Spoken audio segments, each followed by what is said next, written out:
just water in the gutter. It's a few minutes after sunrise, and Travis Pritchard and Jamie Hampton are stalking waterways through the streets of San Diego. It's right there. You can see it coming off. It's right here. So just complete oversaturation of water, and it's just running off down the sidewalk? Yep. They're in Hampton's old VW van and are trying to find the source of a big puddle by following its trickling gutter trail. Yeah, we just drove Right into the storm drain. three blocks. And it was constantly wet. And the entire gutter system is filled with water.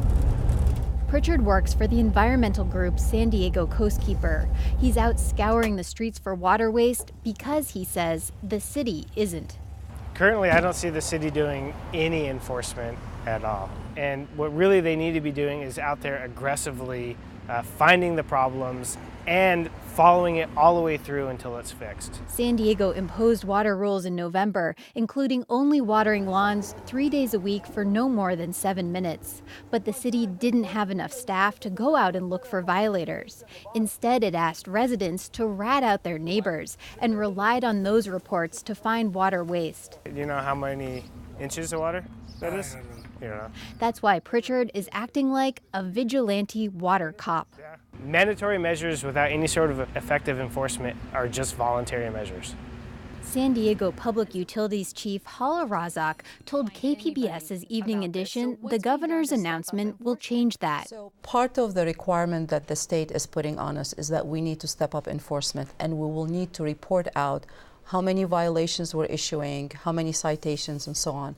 So we are looking into adding a couple more positions to help proactively. People will be driving around looking for water waste, and then there will be formal warnings issued, and then if things are not corrected, possibly citations as well. Up until now, water rule breakers have gotten 3 chances to fix a problem before facing fines of up to $500. No one has been fined so far, even though Razak says a fifth of violators didn't correct their problems right away. Brown ordered San Diego to cut its water use by 20%, so water rule breakers will now have 2 strikes instead of 3. The city will also slash sprinkler use at parks and is restarting a rebate program for homeowners who take out their grass. If the lawn is used actively for in the backyard, kids playing or ball fields and so on, then obviously that is a good use for it. But if it's an ornamental lawn in the front yard, the only time you use it is when you're mowing it, then it really does not belong in San Diego.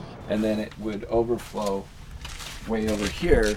Callie Mack and Philip Roulard got rid of the grass at their San Carlos home years ago. They also save water that runs while their shower warms up, collect rainwater in barrels, and pipe their washing machine's gray water onto their fruit trees. But Mack says there's still more they could do. We're thinking about doing something we saw in Mongolia, using a pressurized pump sprayer. It's a small tank, and you can shower on maybe a gallon or less of water. On average, a 5-minute shower uses 12.5 gallons of water. Max says they don't mind the extra work. I don't think we should be using a resource that's becoming increasingly scarce, and with climate change, we don't really know what's going to happen. Back in the van, water hunters Pritchard and Hampton have found the runoff source. Sprinklers are drenching a small patch of grass at an apartment complex a few blocks away. They've saturated it and it's just soggy running off. Pritchard snaps a picture with his phone to make a report to the city. He points out that San Diego only cut its water use by 2% last year.